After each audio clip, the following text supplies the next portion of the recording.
नमस्कार दोस्तों। आज हमारा टॉपिक है राजस्थान का भौतिक स्वरूप भाग 5। हमने अब तक 4 जो भाग राजस्थान के भौतिक स्वरूप के उनकी चर्चा कर ली है और आज हम करेंगे 5वां पार्ट, जिसमें हम बात करेंगे पूर्वी मैदानी भाग जो है उसकी। हमने राजस्थान की जो स्थलीय भूमि उसको हमने 4 हिस्सों में बांटा था।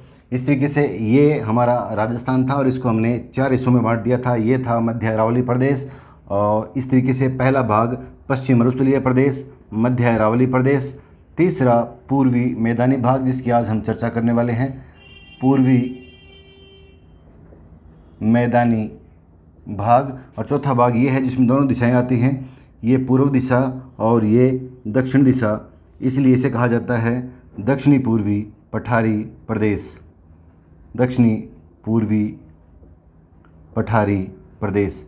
तो आज हमें बात करनी है दोस्तों 3 नंबर का जो पार्ट हमारा पूर्वी मैदानी भाग, इसके ये पूर्व वाला लगभग हिस्सा है इसका बड़ा हिस्सा और ये दक्षिण तक जाता है जिसमें माही नदी इसके अंदर आती है। इस प्रकार ये जो हिस्सा है इसका ये कहलाता है पूर्वी मैदानी भाग।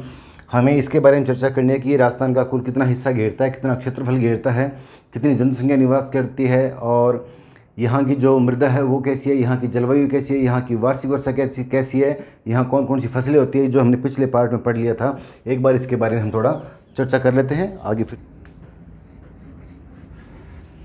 पूर्वी मैदानी भाग की हम बात करें तो ये पूर्वी मैदानी भाग हमारा यहाँ से है।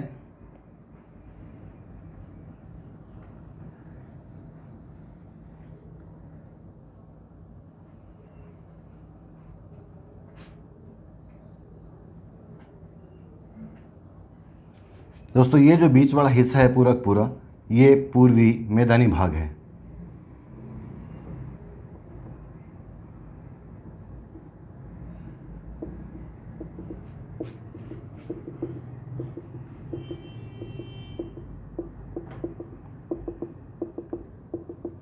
इसका नाम है पूर्वी मैदानी भाग।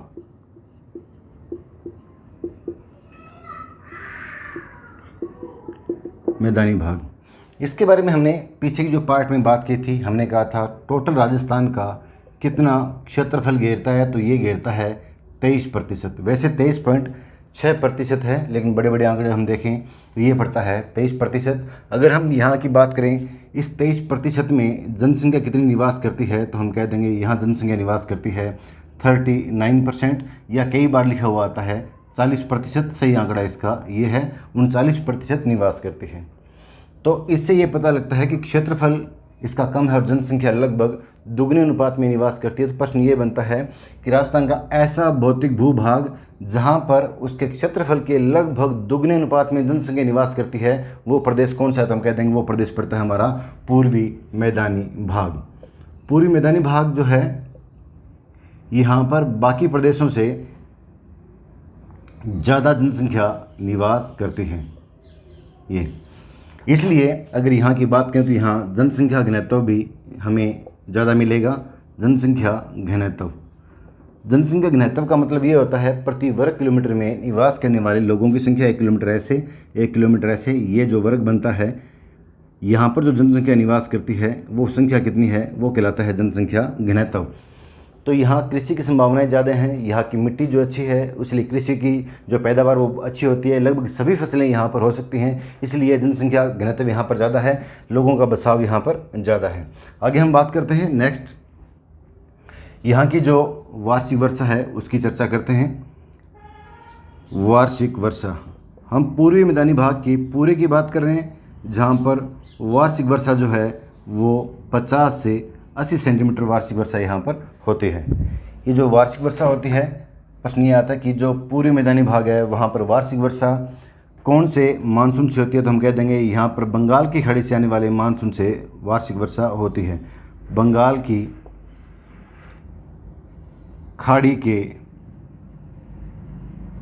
मानसून से यहाँ पर वर्षा होती है। दोस्तों इस तरीके से ये हमारा भारत है। वैसे तो हम इसकी बात करेंगे जलवायु में, लेकिन यहाँ हम समझेंगे थोड़ा सा। ये पूरा हिंद महासागर है,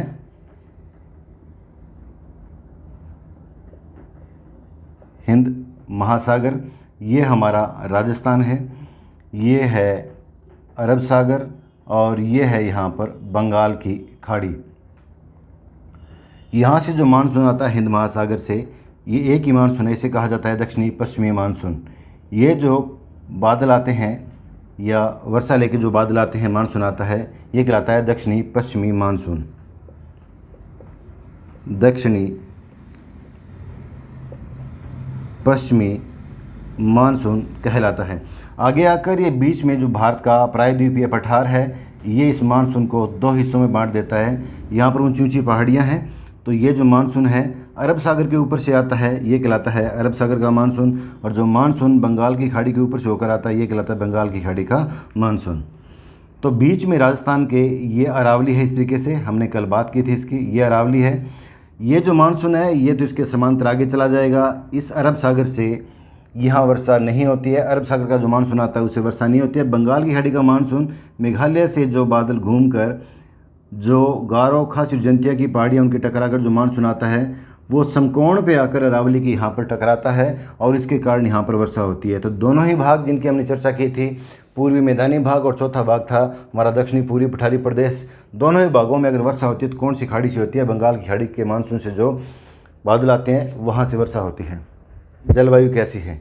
अगर हम जलवायु की बात करें तो यहाँ की जलवायु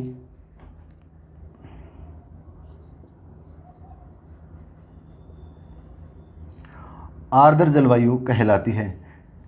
इसके वायु में पानी की मात्रा पर्याप्त मात्रा रहती है, जो ना तो अति आर्द्र है और ना ही उप आर्द्र के रूप में आती है, तो इसे आर्द्र जलवायु कहा जाता है।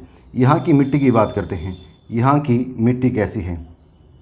मिट्टी, अगर हम पूर्वी मैदानी भाग की बात करें भी, इसका जो उत्पत्ति है वो किससे हुई है तो उसकी भी चर्चा हम करेंगे। अभी उत्पत्ति जो हुई है वो गंगा और यमुना के मैदानों या नदियों के द्वारा लाई गई मिट्टी से इसका निर्माण हुआ है। गंगा और जो यमुना है उनके द्वारा जो मिट्टी लाई गई थी उससे इनका निर्माण हुआ है। और उत्पत्ति काल की अगर बात करें तो हम कह देंगे इसका जो उद्भव हुआ था वो हुआ था नियोजोइक महाकल्प में।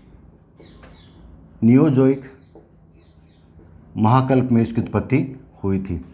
उत्पत्ति जो हुई थी किस नदियों की मिट्टी से हुई थी तो ये भी बड़ा इंपॉर्टेंट है। गंगा और यमुना नदियों के द्वारा बहाकर लाई गई मिट्टी से इसका निर्माण हुआ था। तो मिट्टी की अगर बात करें, मिट्टी कौन सी मिट्टी है? ये है जलोढ़, क्योंकि नदियों के द्वारा जो लाई गई मिट्टी है जलोढ़। इसका दूसरा नाम है कछारी मिट्टी या इसे कहा जाता है कांप मिट्टी। कांप मिट्टी से कहा जाता है। इस तरीके से अगर हम मिट्टी की बात करें तो मिट्टी है इसकी जलोढ़ और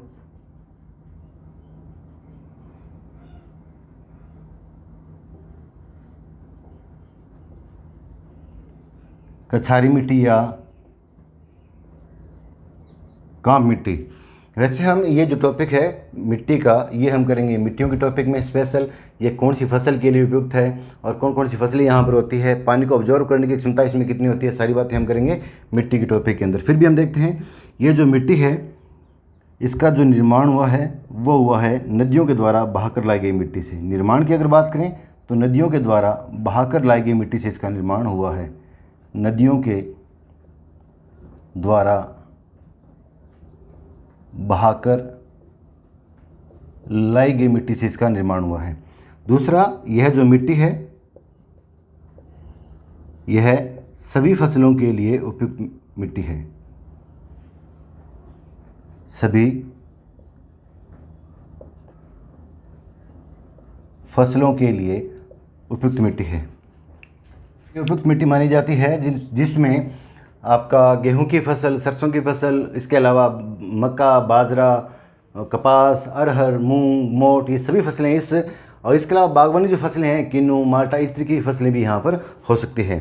तो ये जो जलोढ़, कछारी मिट्टी, कांप मिट्टी या इसे कहा जाता है एल्फीसोल्स, ये जो मिट्टी है ये इसका साइंटिफिक नेम है, वैज्ञानिक नाम है। ये जो मिट्टी है ये मिट्टी सभी फसलों के लिए उपयुक्त मिट्टी मानी जाती है। इसमें सभी प्रकार की फसलें हो सकती हैं। इस मिट्टी में पानी को रोक कर रखने की क्षमता पर्याप्त होती है, इसलिए यहाँ सर्वाधिक फसलें होती हैं और यही कारण है कि यहाँ जनसंख्या भी घनत्व ज़्यादा है। और इसकी अगर ढाल की हम बात करते हैं, इसका ढाल कैसे है तो ढाल इसकी नदियों के हिसाब से पता लगता है इसका ढाल कैसे है। तो नदियाँ यहाँ जो बहती है जैसे बाणगंगा नदी ऐसे बहती है, बनास नदी ऐसे बहती है। अगर हम बात करें चंबल नदी वो भी ऐसे बहती है। अगर हम बात करें माही नदी, वो अपोजिट बहती है। तो देखो आप, तीन नदियाँ, अगर बाणगंगा नदी की बात करें, बनास नदी की बात करें, चंबल नदी की बात करें, तीनों नदियों का जो प्रवाह है वो पश्चिम से पूर्व की ओर है। तो इस प्रकार इससे पता लगता है कि इसका जो ढाल है पूर्वी मैदानी भाग का, वो है पश्चिम से पूर्व की ओर, पश्चिम से पूर्व की ओर इसका ढाल है। लेकिन एक अपवाद भी है, पूर्वी मैदानी भाग के अपवाह का एकमात्र अपवाद जो है वो ये नदी है। इस नदी का नाम है माही नदी। अभी हम इसके जो प्रमुख विभाजन में इसके भाग उनकी बात करेंगे, माही बेसिन है उसकी भी बात करें, लेकिन मैं आपको यहाँ पर इसके ढाल के रूप में बता रहा हूँ कि एकमात्र इसकी ढाल का जो अपवाद है वो माही नदी है। माही नदी का पानी इधर एमपी से लेकर राजस्थान होकर गुजरात में जाकर अरब सागर में गिरता है, जबकि आपकी बाणगंगा, बनास और चंबल नदी का पानी कहाँ जाकर गिरता है, जो बंगाल की खाड़ी है वहाँ जाके गिरता है। तो इन तीनों का जो अपवाह है वो तो है पश्चिम से पूर्व की ओर, लेकिन इस नदी का अपवाह है पूर्व से पश्चिम की ओर। तो अपवाद स्वरूप किसी नदी का नाम आता है पूर्व मैदानी भाग में, तो वो कौन सी नदी का नाम आता है, हम कह देंगे माही नदी इसकी ढाल का, या माही बेसिन इसकी ढाल का एकमात्र अपवाद माना जाता है। तो दोस्तों, अब तक हमने बात की क्षेत्रफल की। 23% क्षेत्रफल, जनसंख्या 39% जनसंख्या निवास करती है इस प्रदेश में, और यहाँ जनसंख्या घनत्व सर्वाधिक है। वार्षिक वर्षा 50 से 80 सेंटीमीटर होती है। वार्षिक वर्षा कौन से मानसून से होती है, तो हम कह देंगे बंगाल की खाड़ी से आने वाले मानसून से यहाँ पर वर्षा होती है। अगर जलवायु की बात करें तो इस प्रदेश की पूर्वी मैदानी भाग की जलवायु कैसी है, आर्द्र जलवायु है। और यहाँ की मिट्टी की बात करें तो मिट्टी जलोढ़, कछारी मिट्टी या कांप मिट्टी भी कहते हैं, और इसका वैज्ञानिक नाम है वो कहलाता है एल्फीसोल्स। इस मिट्टी के द्वारा, ये जो मिट्टी है ये गंगा और यमुना का जो मैदान है, वो जो नदियां हैं उनके द्वारा बहाकर लाई गई मिट्टी से इसका निर्माण हुआ है। और ये जो मिट्टी है सभी फसलों के लिए उपयुक्त मिट्टी मानी जाती है। इसकी ढाल की अगर बात करें, पूर्वी मैदानी भाग की ढाल, तो ढाल है इसकी पश्चिम से पूर्व की ओर। तीन नदियां या तीन बेसिन हैं, बाणगंगा बेसिन, बनास बेसिन और चंबल बेसिन, लेकिन एक इसकी ढाल का अपवाद है और वो है माही बेसिन। तो दोस्तों, अब इसके विभाजन की बात करते हैं, इसको कितने भागों में बांटा गया है।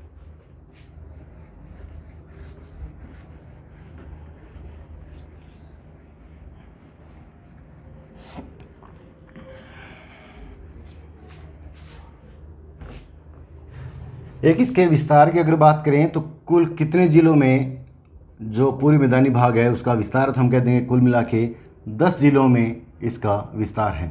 अब इसके विभाजन की बात करते हैं। अगर पूर्वी मैदानी भाग का हम अगर विभाजन करें तो इसको कुल मिला के 4 हिस्सों में बांटा गया है। वो 4 हिस्से कौन कौन से हैं, तो पहला जो पार्ट है इसका वो कहलाता है बाणगंगा बेसिन, बाणगंगा बेसिन। और दूसरा जो है वो हिस्सा है इसका बनास बेसिन, बनास बेसिन। और तीसरा जो हिस्सा है इसका वो है चंबल बेसिन। और दोस्तों, चौथा जो हिस्सा है इसका वो है माही बेसिन, माही बेसिन। इस प्रकार जो पूर्वी मैदानी भाग है उसके अपवाह के हिसाब से, बेसिन के हिसाब से उसको 4 हिस्सों में बांटा गया है। 4 हिस्से हैं Banganga basin, Banas basin, Chambal basin और माही बेसिन। सबसे पहले हम बात करेंगे बाणगंगा बेसिन की। बाणगंगा बेसिन है, ये बाणगंगा नदी है, उसके बहाव क्षेत्र के हिसाब से इसका नाम रखा गया है। बाणगंगा नदी जो है वो जयपुर से निकलती है, और हम यहाँ मैप पर देखेंगे उसका बहाव कैसे कैसे है। जो बाणगंगा नदी है विराट की पहाड़ी से निकलती है जयपुर से, दौसा में बहकर भरतपुर में बहकर आगे चली जाती है। इस तरीके से ये बाणगंगा नदी है,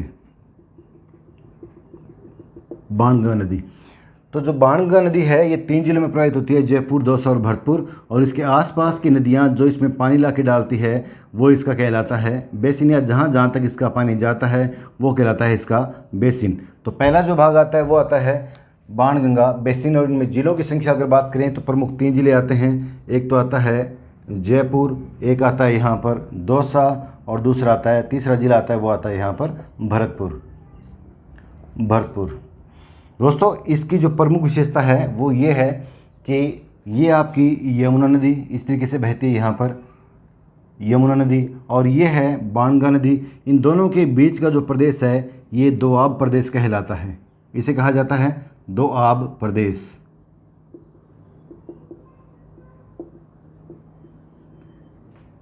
या बाणगंगा दोआब इसको कहा जाता है। दो नदियों के बीच का वो समतल भूमि जहाँ पर उसके पानी से सिंचाई होती है, वहाँ का पानी पहुँचता है, वो कहलाता है दोआब प्रदेश। ये दोआब प्रदेश है।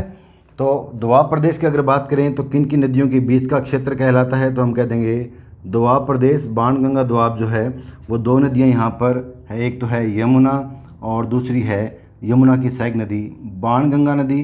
दोनों के बीच के प्रदेश को कहा जाता है दोआब प्रदेश। ये दोआब प्रदेश है। यहाँ पर जो फसलें होती हैं उनमें सबसे इम्पोर्टेंट जो फसल आती है वो आती है गेहूं की।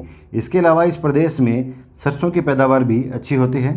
सरसों, इसके अलावा बागवानी फसलें भी यहाँ पर होती हैं। बागवानी फसलें भी यहाँ पर होती हैं। ये जो दोआब प्रदेश है दोस्तों, इसे कहा जाता है रोही का मैदान। रोही का मैदान। तो प्रश्न आ जाए, रोही का मैदान किन किन नदियों के बीच के क्षेत्र को कहा जाता है, तो हम कह देंगे यमुना और बाणगंगा नदी के बीच के क्षेत्र को कहा जाता है रोही का मैदान। और रोही का जो मैदान है वो जयपुर, दौसा, भरतपुर, अलवर के बीच के प्रदेश को कहा जाता है। ऊपर नदी बसती है यमुना और नीचे वाली नदी है वो है बाणगंगा नदी। ये जो बाणगंगा है इसे अर्जुन की गंगा के नाम से भी जाना जाता है। अर्जुन की गंगा। वैसे तो हम नदियों में इसकी चर्चा करेंगे, अर्जुन की गंगा, और इसका जो उद्गम होता है वो बैराट की पहाड़ी से होता है। बैराट सभ्यता वहाँ की प्रसिद्ध है। दूसरा जो हिस्सा आता है हमारा वो आता है बनास बेसिन। इसकी हम चर्चा करते हैं। बनास बेसिन में क्या क्या चीज़ें हैं दोस्तों। बनास नदी है वो कहाँ कहाँ बहती है उसकी हमें चर्चा करनी है। पहले बनास नदी राजसमंद से निकलती है।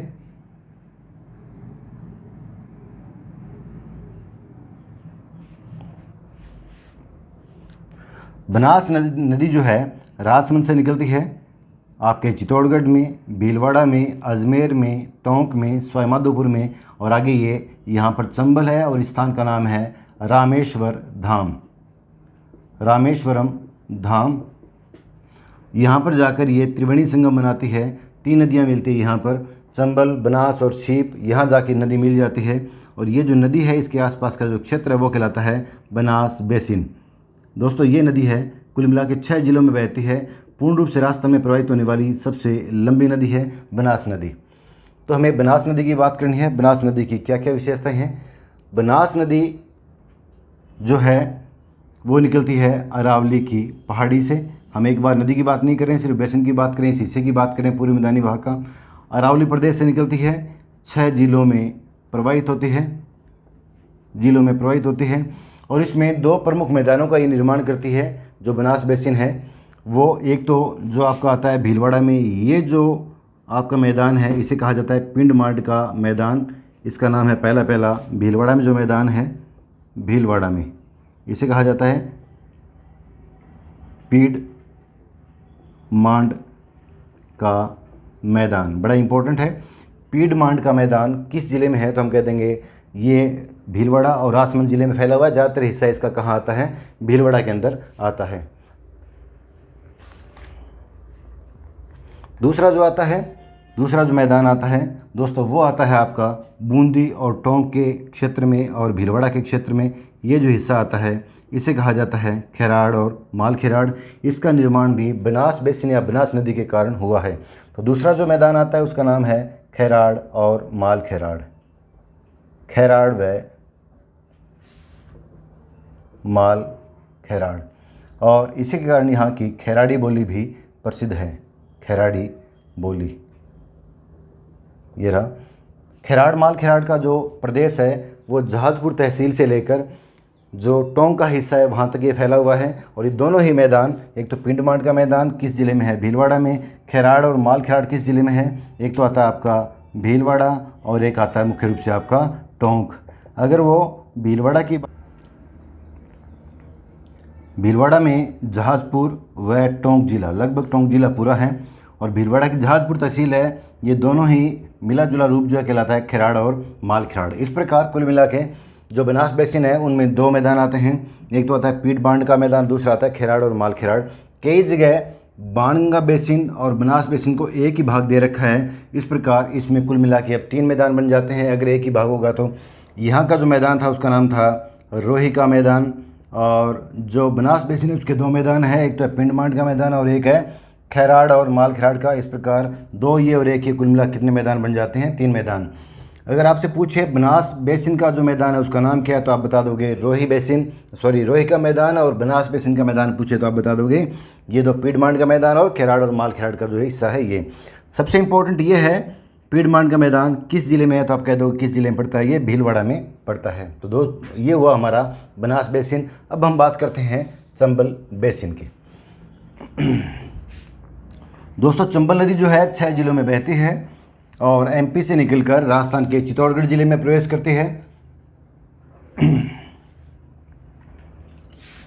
चंबल बेसिन, चंबल नदी की अगर बात करें तो चंबल नदी यहाँ से निकलती है और एमपी से। वैसे नदियों में बात करेंगे पूरी हम यहाँ देखते हैं चित्तौड़गढ़ में, उसके बाद में बूंदी और कोटा की सीमा रेखा बनाती हुई इस तरीके से सवाईमाधोपुर, करौली, धौलपुर में बहती हुई आगे जाकर यमुना में जाकर मुरादगंज इटावा के ज़िले के पास यहाँ जाकर यमुना में मिल जाती है। तो ये नदी है, इसका नाम है चंबल नदी। ये चंबल नदी है। चंबल नदी जो है कुल मिला के 6 जिलों में बहती है। हम यहाँ इसकी चर्चा करेंगे। चंबल बेसिन,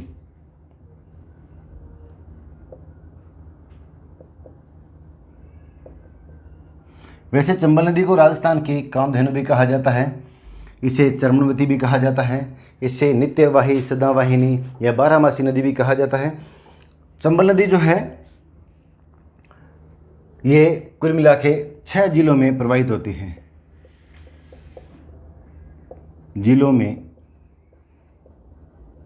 प्रवाहित होती है। इसकी अगर ढाल की हम बात करें तो ढाल इसकी पूर्व में सबसे पहले ढाल होती है इसकी दक्षिण से उत्तर की ओर, फिर है पश्चिम से पूर्व की ओर। ढाल की अगर बात करें तो दक्षिण से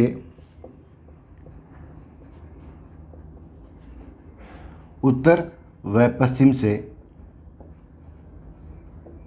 पूर्व। अगर दोनों में से एक पूछे तो हमें पश्चिम से पूर्व ये बताना है, क्योंकि जो पूर्वी मैदानी भाग है उसमें शुरू वाले तीनों ही basin, Banganga basin, Banas basin, Chambal basin, तीनों की जो ढाल है वो पश्चिम से पूर्व की ओर है। दक्षिण से उत्तर की ओर ढाल जो है ये पड़ती है दक्षिणी पूर्वी पठारी प्रदेश की ढाल। हमने यहाँ चंबल नदी की बात की थी, इसलिए मैंने आपको बता दिया था कि इसकी जो ढाल है वो 2 दिशाओं में है।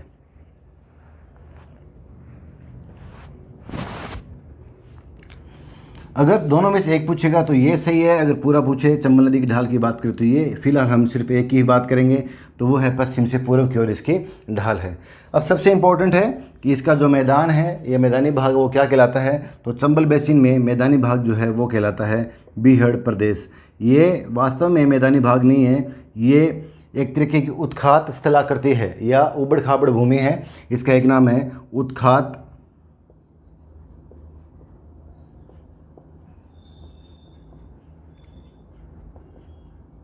स्थलाकृति। उबड़ खाबड़ भूमि को ही कहा जाता है, उबड़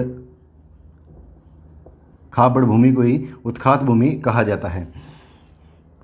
इसकी ढाल ज़्यादा होने के कारण चंबल नदी यहाँ से बहती है। इसकी ढाल ज़्यादा होने के कारण बूंदी और कोटा, सवाईमाधोपुर, करौली और धौलपुर में ये मिट्टी को काटकर अपने साथ ले जाती है, जिसके कारण यहाँ पर गहरी कंदराएँ बन जाती हैं या बीहड़ प्रदेश बन जाता है। तो गहरी कंदराएँ बन जाती है, कंदराएँ, और इस नदी से सर्वाधिक मिट्टी का अपरदन होता है। मिट्टी का सर्वाधिक अपरदन होता है। इसे हम अवनाली का अपरदन भी कहते हैं। अवनाली का अपरदन भी इसको कहा जाता है। मिट्टी का अपरदन मुख्य रूप से राजस्थान में 2 प्रकार से होता है। अगर हम पश्चिमी राजस्थान की बात करें तो वायु के द्वारा इस मिट्टी का अपरदन होता है। वायु यहाँ के मरुस्थल के जो टीले हैं, बरखान हैं, उनको हवा के कारण बहाकर आगे ले जाती है और मैदानों में उस मिट्टी को फैला देती है। उसे कहा जाता है जो मार्च ऑफ डिजर्ट कहा जाता है। दूसरा आता है कि जल के द्वारा मिट्टी का सर्वाधिक अपरदन किस नदी के द्वारा होता है, तो हम कहते हैं वो चंबल नदी के द्वारा सर्वाधिक अपरदन जो होता है वो मिट्टी का चंबल नदी के द्वारा होता है। तो चंबल नदी के कारण, चंबल नदी के द्वारा जो मिट्टी का अपरदन होता है वो कैसे होता है, क्योंकि ढाल ज़्यादा है और जब बरसात ज़्यादा आती है इस नदी में पानी ज़्यादा आ जाता है तो पानी इसका मैदानों में, साइडों में इस तरीके से फैल जाता है। अब ये जैसे ही पानी चंबल नदी में कम होता है तो ये पानी वापस इस नदी में जाएगा तो अपने साथ मिट्टी काट कर ले जाता है। तो दोस्तों इस तरीके से ये इस तरीके से भूमि बन जाती है वहाँ पर। यहाँ का पानी और ये इस तरीके का पानी जो होता है, बीच में नदी बह रही है, दो तरफ इस तरीके से स्थान है। ये जब पानी वापस आएगा तो इन खाइयों में से पानी ऐसे आएगा तो ये भूमि ऊंची रह जाएगी और ये पास वाली भूमि नीची हो जाएगी। जो ऊंची भूमि है इसे डांग प्रदेश कहा जाता है और नीचे वाली भूमि को खादर कहा जाता है। तो ये चंबल नदी बीच में, दोनों तरफ ये हिस्सा, ये ऊपर वाला हिस्सा डांग प्रदेश और नीचे वाला हिस्सा कहलाता है खादर। इस प्रकार इधर भी दूसरे किनारे पर बैंक पर भी ये सिस्टम होता है, ऊपर वाला हिस्सा कहलाता है डांग प्रदेश और ये जो गहरी खाई है इसे कहा जाता है खादर। तो हम यहाँ नोट करते हैं, मुख्य रूप से दो हिस्से इस प्रदेश में होते हैं। कौन कौन से होते हैं उनकी हम चर्चा करते हैं। एक है डांग प्रदेश और दूसरा है खादर प्रदेश। खादर प्रदेश, जो उभरा हुआ ऊपर का जो भाग है वो कहलाता है डांग प्रदेश और जो गहरा भाग है वो कहलाता है खादर प्रदेश। दोनों का मिला जुला जो रूप है वो कहलाता है बीहड़ प्रदेश। बीहड़ प्रदेश, और इसी बीहड़ प्रदेश के द्वारा मिट्टी का सर्वाधिक अपरदन होता है। मिट्टी का अपरदन जैसे कटाव को हम अपरदन ही कहते हैं और इसे ही अवनाली का अपरदन कहा जाता है। तो दोस्तों जो चंबल बेसिन है, चंबल बेसिन की हमने बात की। चंबल बेसिन जो है चंबल नदी के आसपास के प्रदेश को कहा जाता है और उसके द्वारा सर्वाधिक मिट्टी का अपरदन होता है। अपरदन होने का कारण है ज़्यादा पानी के बहाव के कारण चंबल नदी के किनारों से पानी बाहर फैल जाता है। जब पानी चंबल नदी में घटता है तो साइड का पानी वापस अंदर आएगा तो साथ की मिट्टी को काट के ले आता है। जो मिट्टी काट के लेके आता है तो वहाँ गहरी खाइयाँ बन जाती है जिसे कहा जाता है खादर, और जो ऊपर का हिस्सा रह जाता है उसे कहा जाता है डांग प्रदेश। खादर के अंदर झाड़ियाँ उग जाती है, उसे ही हम बीहड़, और यहाँ पर सर्वाधिक भ्रष्ट एरिया ये माना जाता है। राजस्थान का सर्वाधिक भ्रष्ट एरिया कौन सा है तो हम कह देंगे सवाईमाधोपुर, करौली और धौलपुर जो एरिया है वो सबसे भ्रष्ट एरिया माना जाता है। तो ये हुआ हमारा चंबल बेसिन। अब हम बात करते हैं माही बेसिन की। मैंने पहले आपको बताया था कि राजस्थान का जो पूर्व मैदानी भाग है इसकी ढाल जो थी वो थी पश्चिम से पूर्व की ओर।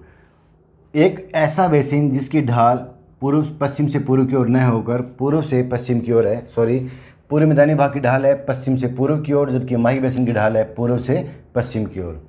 ये नीचे वाला हिस्सा है, मैं थोड़ा सा बड़ा डायग्राम बना रहा हूँ यहाँ पर इस तरीके से। ये रहा, ये आपका बांसवाड़ा है, ये आपका डूंगरपुर है और ये आपका प्रतापगढ़ है। P4 प्रतापगढ़, डूंगरपुर और बांसवाड़ा। ये MP है और ये आपका गुजरात है। MP से एक नदी आती है इस तरीके से और वो बांसवाड़ा में प्रवेश करती है और डूंगरपुर बांसवाड़ा प्रतापगढ़ की सीमा रेखा बनाती हुई नदी कहाँ जाती है, फिर आगे बहती है डूंगरपुर बांसवाड़ा की सीमा रेखा बनाती हुई कहाँ चली जाती है, ये इस तरीके से ये आगे गुजरात में चली जाती है और अरब सागर में जाकर ये गिर जाती है, या कहें हम खंबात की खाड़ी में जाकर ये गिर जाते हैं। तो दोस्तों ये जो है ये है माही बेसिन। माही बेसिन में कुल मिला के 3 जिले प्रमुख माने जाते हैं। ये देखो प्रतापगढ़, ये बांसवाड़ा और ये डूंगरपुर। इसमें कौन कौन से प्रदेश आते हैं? सबसे इम्पोर्टेंट जो प्रदेश आता है यहाँ पर वो ये जो प्रदेश है इसे कहा जाता है छप्पन का मैदान। दोस्तों ये कहा जाता है कि बांसवाड़ा और प्रतापगढ़ में ये नदी जो है पतले पतले नदी नालों के रूप में इस तरीके से बह जाती है। आगे जो नाले हैं वो बन जाते हैं और आगे जाकर वापस ये जो छोटी छोटी नदियाँ हैं वापस आगे जाके मिल जाती हैं। और इन 56 नालों के बीच में 56 गांव इस तरीके से छोटे मोटे गांव बसे हुए हैं, इसलिए इस प्रदेश को कहा जाता है छप्पन का मैदान। प्रश्न ये आता है या आ चुका है, छप्पन का मैदान किन 2 जिलों के बीच में है? तो हम कह देंगे प्रतापगढ़ और बांसवाड़ा के बीच में चंबल नदी के अपवाह को कहा जाता है छप्पन का मैदान। तो पहला हुआ हमारा माही बेसिन के अंदर छप्पन का मैदान। दूसरा आता है कांठल का मैदान। दोस्तों कांठल का जो मैदान है वो प्रतापगढ़ को कहा जाता है, कांठल प्रदेश इसे कहा जाता है, कांठल इसे कहा जाता है। और ये जो प्रदेश है इसके आसपास का ये जो प्रदेश है ये कहलाता है कांठल का मैदान। तो प्रतापगढ़ के प्रदेश को कहा जाता है कांठल का मैदान, यहाँ लिख देंगे हम प्रतापगढ़। अब तीसरा आता है बांगड़ प्रदेश। माही बेसिन में तीसरा जो हिस्सा आता है वो आता है आपका बांगड़ प्रदेश। इस बांगड़ प्रदेश में मुख्य रूप से 3 ज़िले आते हैं, डूंगरपुर, बांसवाड़ा। की जगह 2 ज़िले दे रखे हैं, डूंगरपुर, बांसवाड़ा और प्रतापगढ़। तो हम यहाँ निशान लगाते हैं, ये जो प्रदेश है इसे कहा जाता है, सॉरी बांगड़ नहीं है, बागड़ है, बागड़ प्रदेश या वागड़ प्रदेश इसको कहा जाता है, वागड़ प्रदेश। तो हम कह देंगे माही नदी के जो माही बेसिन है वो डूंगरपुर बांसवाड़ा में, उसके बीच के प्रदेश को कहा जाता है बागड़ प्रदेश या वागड़ प्रदेश। तो माही बेसिन के कुल मिला के 3 ज़िले हुए, 3 जो मैदान हुए, छप्पन का मैदान, कांठल का मैदान, तीसरा आता है आपका वागड़ या बागड़ का मैदान या बागड़ का प्रदेश। दूसरा ये इस नदी कुछ विशेषताएं भी हैं। जो माही नदी है ये दक्षिणी राजस्थान की मुख्य नदी मानी जाती है, दक्षिणी राजस्थान की मुख्य नदी, या इसे बारहमासी नदी भी कहा जाता है या नित्यवाही नदी भी कहा जाता है। और दक्षिणी राजस्थान की इसे स्वर्ण रेखा कहा जाता है, स्वर्ण रेखा कहा जाता है। इस नदी को आदिवासियों की गंगा भी कहा जाता है। क्यों कहा जाता है? क्योंकि यहाँ पर बणेश्वर धाम मेला बढ़ता है। यहाँ पर ये डूंगरपुर बांसवाड़ा की सीमा रेखा पर बांसवाड़ा के अंदर बणेश्वर धाम मेला बढ़ता है, बणेश्वर धाम मेला। यहाँ पर 3 नदियाँ मिलती हैं, एक तो आती है आपकी सोम, एक आती है जाखम और एक खुद नदी है माही। तीनों नदियों के संगम स्थल पर माघ पूर्णिमा को आदिवासियों का मेला भरता है, आदिवासियों का मेला, इसलिए इसे आदिवासियों का कुंभ भी कहा जाता है। यहाँ पर एक धार्मिक स्थल और भी है, दाऊदी बोहरा संप्रदाय की प्रधान पीठ गलियाकोट। इस प्रदेश में गलियाकोट भी है, ये दाऊदी बोहरा संप्रदाय की प्रधान पीठ मानी जाती है। तो इस तरीके से अगर हम यहाँ पर देखें मैप के अंदर, तो ये रही नई नदी आपकी माही नदी, ये बांसवाड़ा और ये प्रतापगढ़ बांसवाड़ा की सीमा रेखा, ये डूंगरपुर बांसवाड़ा की सीमा रेखा बहती है और इसके आसपास का जो बेसिन है वो कहलाता है ये माही बेसिन। इसका पानी आता है खंबात की खाड़ी, उसके बाद में आता है अरब सागर में। ये जो मैदान है यहाँ पर, ये प्रतापगढ़ है और ये बांसवाड़ा है, दोनों के बीच का जो मैदान है ये कहलाता है छप्पन का मैदान। और ये प्रतापगढ़ में ये जो हिस्सा है ये कहलाता है कांठल का मैदान। और यहाँ पर डूंगरपुर बांसवाड़ा का जो हिस्सा है दोस्तों ये कहलाता है आपका वागड़ या बागड़ का मैदान कहलाता है। और इसी वागड़ या बागड़ के पास ये जो एरिया है ये है बणेश्वर धाम और ये यहाँ पर पड़ता है गलियाकोट। इस तरीके से हमने कुल मिला के आज 4 हिस्सों की बात कर ली, या 3 हिस्से बोल दें चाहे 4 बोल दें। पहला आता है बाणगंगा बेसिन, दूसरा आता है बनास बेसिन, तीसरा आता है चंबल बेसिन, चौथा आता है माही बेसिन। इनमें जो सबसे इम्पोर्टेंट बातें हैं वो जो आपका बाणगंगा बेसिन है उसमें रोही का मैदान, जिसमें सर्वाधिक गेहूं की पैदावार होती है, सरसों की पैदावार होती है, बागवानी फसलें होती है वहाँ पर। अगर हम दूसरे भाग की बात करें बनास बेसिन की, बनास बेसिन जो है बनास नदी के आसपास का प्रदेश है वो कहलाता है। और बनास नदी 6 जिलों में प्रवाहित होती है, राजसमंद से निकलती है, सवाई माधोपुर में जाकर चंबल में रामेश्वर धाम के पास वहाँ जाकर मिल जाती है। और वहाँ तीनों नदियों का संगम भी होता है, चंबल, बनास और सीप नदियों का संगम होता है। इसमें कुल मिला के 2 मैदान है, एक है पीडमांड का मैदान जो भीलवाड़ा और राजसमंद के बीच में है, चंबल नदी के बनास नदी के आसपास का क्षेत्र। दूसरा आता है खैराड़ और माल खैराड़ जो आपकी जहाजपुर तहसील भीलवाड़ा से लेकर टोंक तक फैला हुआ बनास नदी का मैदान है। उसके बाद में हम बात करते हैं चंबल नदी की। चंबल नदी की हमने बात कर ली, 6 जिलों में प्रवाहित होती है, एमपी से निकलकर राजस्थान के चित्तौड़गढ़, कोटा, बूंदी, सवाई माधोपुर को आपके धौलपुर में बहती है। और ये जाट ढाल की वजह से आसपास की मिट्टी को काट के ले जाती है, उसे कहा जाता है अवनालिका अप्रदन। उस प्रदेश को कहा जाता है उत्खात स्थलाकृति, या उसे कहा जाता है जो पेपर में कई बार प्रश्न आ चुका है बीहड़ प्रदेश। और बीहड़ प्रदेश में कुल मिला के 2 नाम आते हैं, मैंने आपको बताया था, यहाँ लिखा था। एक तो बताया था डांग प्रदेश जो ऊंची भूमि रह जाती है, ये मैंने एग्जाम्पल दिया था। यहाँ पानी आता है, इस तरीके से पानी आता है, पानी जब वापस जाएगा तो इस तरीके से गहरी खाइयाँ बन जाती हैं। इन गहरी खाइयों को कहा जाता है खादर और ऊंची भूमि को कहा जाता है डांग। सर्वाधिक दस्यु लोग रहते हैं या डाकू रहते हैं, इसलिए इसे दस्यु प्रदेश के नाम से भी जाना जाता है। उसके बाद में हमने बात की थी माही बेसिन की, जो पूर्वी मैदानी भाग है उसका एकमात्र अपवाद ढाल का अपवाद है। तीनों नदियां जो है बाणगंगा, बनास और चंबल जाती है आपके बंगाल की खाड़ी में, जबकि माही नदी अपना जल ले जाके डालती है आपकी खंबात की खाड़ी और उसके बाद में अरब सागर में। इसके प्रमुख 3 मैदान मैंने आपको बता दिए। एक तो कांठल का मैदान जो प्रतापगढ़ के अंदर है, दूसरा छप्पन का मैदान बड़ा ही इंपॉर्टेंट है। छप्पन का मैदान और छप्पन की पहाड़ियों में अंतर है। छप्पन की पहाड़ियाँ बाड़मेर में और छप्पन का मैदान है प्रतापगढ़ और बांसवाड़ा की सीमा रेखा पर। यहाँ पर 56 गाँव का समूह है, 56 नदी नालों का समूह है, उसे 56 का मैदान कहा जाता है। फिर आता है वागड़ या बागड़ का मैदान, वो डूंगरपुर बांसवाड़ा की सीमा रेखा वाला एरिया कहलाता है। और लास्ट जो आपका आता है वो आता है यहाँ पर आपका जो बनेश्वर धाम है, वो बनेश्वर धाम जो है यहाँ पर 3 जो नदियाँ की मिलती है, सोम, माही और जो आपकी है जाखम, तीनों नदियों का संगम होता है। माघ पूर्णिमा को मेला भरता है, आदिवासियों को कुंभ कहा जाता है, इसी नदी को आदिवासियों की गंगा कहा जाता है। तो दोस्तों आज हमने पूरे मैदानी भाग की चर्चा कर ली। जो भी प्रश्न आपके पेपर में बनने की संभावना है लगभग मैंने पूरा यहाँ करवा दिया है। टॉपिक को अगर सही तरीके से पढ़ा जाएगा, 2-3 बार आप देखोगे तो कोई भी प्रश्न पूरे मैदानी भाग का अगर आएगा तो आप उसको करके आओगे। सबसे इंपॉर्टेंट भाग भी है, सबसे ज़्यादा कृषि की संभावना यहाँ सर्वाधिक रहती है। और जो क्षेत्रफल है वो 23% है, जनसंख्या निवास करती है 39। एक प्रश्न ये भी बनता है कि ऐसा कौन सा क्षेत्रफल है राजस्थान का जहाँ क्षेत्रफल के लगभग दुगने अनुपात में जनसंख्या निवास करती है। तो बड़ा साफ है कि जो मैदान है वो है कृषि योग्य है, कृषि की संभावना ज़्यादा और यहाँ पर जनसंख्या ज़्यादा निवास करती है। हम चारों भागों की अगर बात करें तो जो पश्चिम मरुस्थलीय प्रदेश है यहाँ पर 60% में क्षेत्रफल में 40% जनसंख्या निवास करती है। अगर हम मध्य अरावली प्रदेश की बात करें तो 9% क्षेत्रफल में 10% जनसंख्या निवास करती है, लगभग समान अनुपात में है। अगर हम पूर्वी मैदानी भाग की बात करें तो यहाँ मैंने बता दिया 23 और 39। अगर हम दक्षिणी पूर्वी पठारी प्रदेश की बात करें तो यहाँ 7% क्षेत्रफल में 11% जनसंख्या निवास करती है। तो ऐसा कोई क्षेत्रफल नहीं है जिसमें इतनी जनसंख्या निवास करती है, वो प्रदेश है पूर्वी मैदानी भाग। तो दोस्तों आज का टॉपिक हमारा समाप्त होता है। अगले टॉपिक में हम बात करेंगे दक्षिणी पूर्वी पठारी प्रदेश। अगर आपको ये टॉपिक अच्छा लगा हो तो इसे लाइक करें, शेयर करें, सब्सक्राइब करें। जय हिंद, जय भारत।